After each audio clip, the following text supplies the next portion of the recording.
Hi, everyone. This week we'll be talking about stereotypes and how we see them play out in the text, To Kill a Mockingbird, but also how we see them in the world around us. So, I'm going to have you watch a short video here.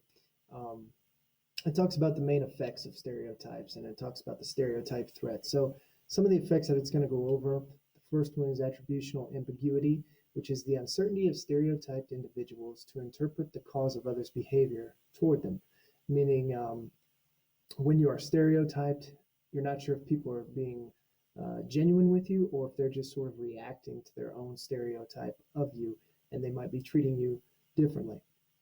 The second effect I'll talk about is a self fulfilling prophecy. Behavior is which one's inaccurate expectations about a person's behavior prompt stereotype consistent behaviors. So that's basically saying, the stereotype that men are not supposed to be nurturing. So you say, oh, well, I'm a man, so I'm not nurturing. Um, Letting a stereotype influence your behavior. Self-stereotyping is when specific stereotypes affect a person's evaluations of their abilities. This idea that you can't do something because you're this way or you can't do it because you're that way.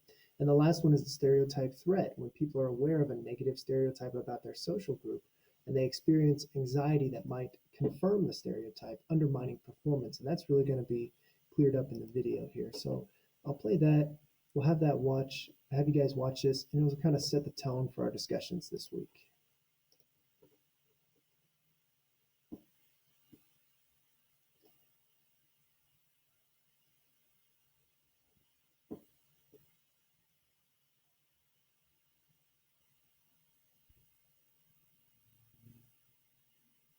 I remember when I felt like I had no voice. Before I faced history, before college was a choice, it was my freshman year of high school when I took my first basic history course. They taught me about identity, community, and choosing to participate. Now I'm involved in my community because I chose to participate.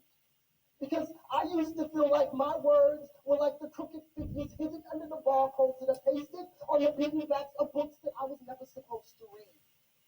My words, nothing. Because I used to wonder, how do they see me? How do I see them? But I noticed that there's this thing called perception that gives people the opportunity for exception, or on the flip side, to be in the circle of rejection. All different type of sections and groups of cliques making fun of that person and talking bad about this person. So I ask you, what is your outlook on things? All these different stereotypes and all types of legal rights being violated because you look this way and you act that way, and you're telling me it's okay to give a blind eye to the less fortunate simply because they're beneath you? Test.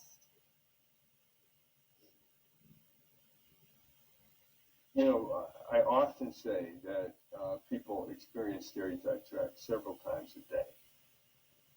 And the reason is that we have a lot of identities. Our gender, our race, our age. And about each one of those identities that I mentioned, there are negative stereotypes. And when people are in a situation for which a negative stereotype about one of their identities is relevant to the situation, relevant to what they're doing, they know they could be possibly judged or treated in terms of that stereotype. They don't know whether they are or not, but they know they could be.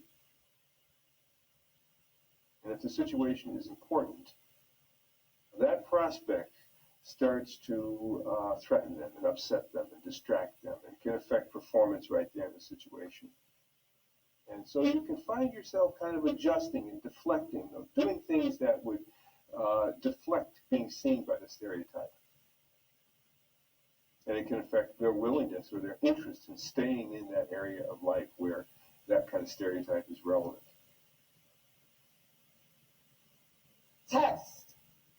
You in a dark suburban alley alone. See a black man looks like he's far away from home. Fear runs down your spine and your thoughts roam as you say in your mind, this little black boy's up to no good and should be picked up by the police.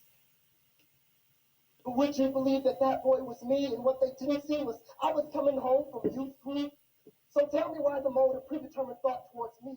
I'm not in that percentile. We're trying to be all that we can be. And they still stone me with their misconceptions about black men. They tend to men and assume I'm into misconjugated verbs, oversized pants, and hip hop. The year that schools were integrated, I was bused uptown 20 miles. I was in a school with white kids. And on the first day of school, they sectioned us all off and they called out groups 1, 2, 3, and 4. And we went to sit in lines and I'm seeing all the white kids in one line. And I knew that I was, I had tested pretty high on tests before because I used to study by myself in my school the year before. And so I knew what line I was going in. And I went into that line filled with white kids. And that year things changed for me. I lost a lot of confidence. And I was on the stereotype thread. I was scared to raise my hand because I couldn't be wrong, not the black girl who lived downtown. I'm a social psychologist and experimentalist, and so we've done experiments to test whether or not stereotype threat can have effect on something that we tend to think of as pretty hardwired, like your performance on a cognitive exam or a standardized test. So one simple experiment was to bring women and men into the laboratory, one at a time, and give them a very difficult math test, a math test that we knew would cause frustration. And even though everything was the same for the man and for the woman, the room, the items on the test, the experimenter, for men, as they went along doing the test and experienced frustration, they could worry that they're not as good at math as they maybe thought they were. But they wouldn't be worried that they were confirming some group-based limitation of ability. But for women, in the same situation, as they start to experience frustration, some part of their brain might worry, am I confirming the stereotype about women having limited math ability? Is that what's going on here? And that worry, since these are women and men who we selected for being very committed to math and very good at it, that worry for that kind of person can be upsetting and distracting and can interfere with their performance right there in the testing situation, and that's exactly what happened. Women did considerably worse than the men. However, and here's the good news, we eventually came up with an idea that would take stereotype threat out of that situation. We simply told them the following. Look, you may have heard that women are not as good at difficult standardized tests. But that's not true for this particular standardized test. The test that you're taking today is a test on which women always do as well as men. So the subtext of that little statement is, look, the frustration you're having on this test has nothing to do with you being a woman. Now we've taken this extra pressure that women might have in this situation out of the situation.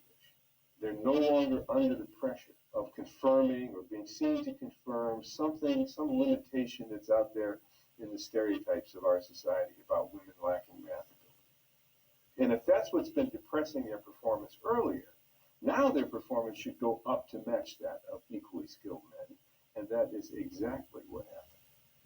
With that little sentence, women's performance matched that of men.